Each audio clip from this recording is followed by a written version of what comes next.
So I want to talk about the benefits of quitting weed. I was a user for over 20 years since I was 15 or 16. I'm 38 now, and I only quit not even 2 months ago. So I am learning of these benefits in real time. So I thought it'd be cool if you're thinking about quitting weed or trying to figure out if the pros outweigh the cons, to give you my perspective, because I had a tight grip onto weed, really believing and thinking that it was necessary in my life to function and to human at the best, highest level. No pun intended. So I want to talk about the benefits, the physical, the emotional, and the relational benefits of it that I've seen. And then you can decide for yourself if this may be a good move for you or not. So the first in physical is just sleep. I didn't realize when I was taking and using weed how much it affected your sleep in a negative way, because I know a lot of people associate better sleep with weed, which in part is true. It helps you fall asleep faster. And, the thing with me, though, when I was waking up every morning, I would be exhausted and it would just take my body forever to boot itself up, if that makes sense. And I just thought that was sort of me and my DNA, and maybe a little bit it is. But when I stopped, I realized, interestingly, I would get tired faster, but I would wake up much more rested. I would come out of my deep sleep earlier and faster. So I wasn't taking 20 minutes, 30 minutes to wake up and come out of this brain fog. I was just awake, and after a couple minutes, boom, ready to go. What's interesting is that when I use cannabis, unlike a lot of people that say, hey, I use it and I get tired, I just go to bed, and everyone is affected differently. And I think one of the reasons I used it so much is because it actually made me more energetic, interestingly. So I would take it and not really be tired until 11:30 at night. And I was just hey, this is awesome. I have ample energy. But I would wake up and just be sludging through quicksand, so to speak, forever to wake up. So better sleep. Going to bed at a reasonable time now, instead of 11:30 to midnight. I'm somebody that has a full-time job, owns a company, is busy helping with our 4 and 8-year-old daughters, trying to be a great husband and be an attentive dad. So I'm busy. I'm not just hanging out playing video games and working out as best I can, playing basketball. I should be tired by 10 or 10:30. So it's a more healthy sleep pattern, waking up earlier, better rested, and then energy, much more sustained energy throughout the day. I just feel much sharper. The energy is not up and down. It's just more consistent, more predictable, and it just never wavers. I could eat a heavy lunch, energy after lunch. Wake up in the morning, energy there. At night, it's sustained, and then when my body is supposed to be tired, it's tired, and I go to sleep. So that's the physical benefits that are most glaring to me, is sleep and energy. Better sleep, better energy. On an emotional side, which is probably the side that was the most painful for me and what made me want to quit, less anxiety and less depression. I think a lot of the anxiety for me came from having weed as an option on the table. Man, I was obsessing over, when should I take it? How much should I take? I assumed that every situation I was in, whether it was dinner with my parents or being at the park with the kids or even at night by myself listening to music or going on a date with my wife, going to a party with friends, would be improved with weed, with a gummy, with a joint, whatever. It would just be like icing on the cake. I could just have more fun. And I think at times that was true in my mind, but what I've realized since I've stopped is it's actually not true. I just never gave it enough chance to prove myself wrong, honestly. So when I take weed off the table and I'm not assuming every situation is going to be improved, I'm much more in the moment, which is the key to joy and happiness. If you've read Eckhart Tolle, The Power of Now, that's one of my sort of mental health Bibles, so to speak. You are suddenly forced to be in the moment naturally and not have this sort of pull that, if I only had a gummy or a joint or weed or whatever, could it be better? You accept what is for what is, and that's such a freeing feeling. Oh my gosh, it's so freeing. So less anxiety and then less depression, because you're not coming up and down, and more level-headed. For me, I wasn't constantly getting high, then sobering up, getting high, sobering up. Sometimes on the weekends, several times in a day, and then certainly almost on a daily basis at night.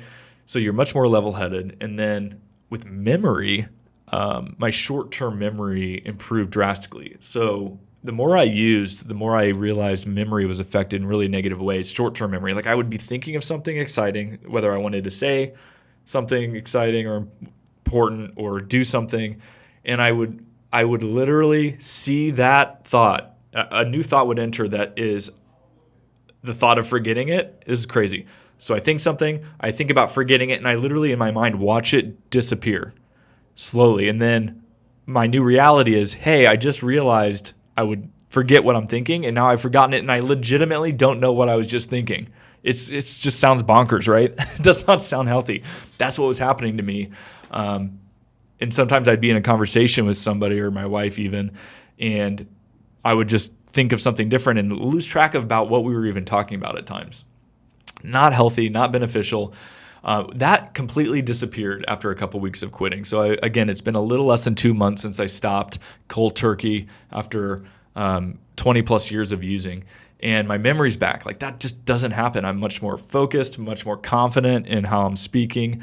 Again, just much more grounded because with weed, I was really obsessing over some dark stuff in the matrix, as I like to say, over death and what happens when you die and the meaning of life and all of these really heavy universal topics that were just weighing me down in this giant weight on my back and mental health. And that has also gone away. I've really stepped more into my faith, into the teaching of Jesus, and just believing and choosing to believe that there's something much better for me in my life and after my life, and not feeling like I have to any longer obsess over this stuff. So I'm much more grounded.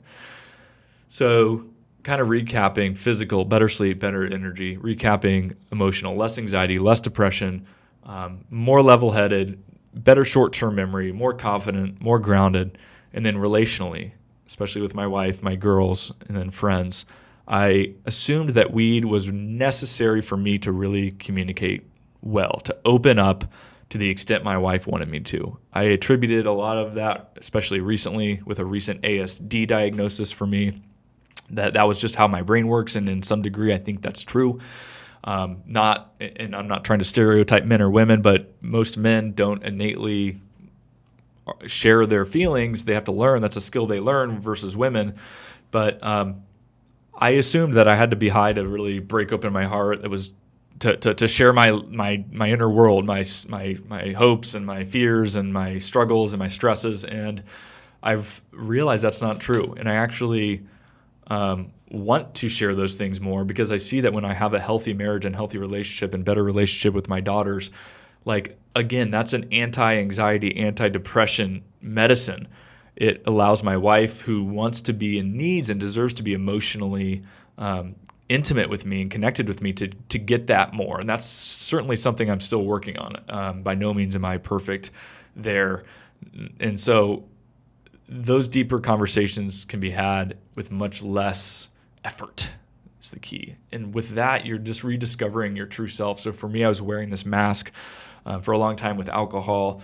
I've been sober from alcohol for 14 months-ish, now sober from weed. And I'm forced to rediscover who I am. My emotional maturity was sort of stunted since I started using those types of substances to sort of function or to mute or to mask hard things and hard feelings and hard circumstances. And when that's removed, as scary as it is, I promise you, you rediscover who you are. And all of a sudden, when you know you can function and actually do it with more confidence, you really rediscover a higher calling. So the physical, the emotional, and the relational benefits that I've outlined, I am simply sharing with you because I didn't want to hear them.